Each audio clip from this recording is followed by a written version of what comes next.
யாத்ராகமத்துல 23:5 இதை நான் காண்பிக்க விரும்புகிறேன்.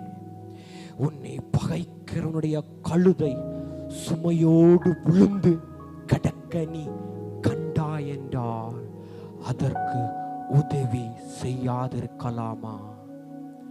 அவசியமாய் அவனோடு கூட அதற்கு உதவி செய்வாயாக.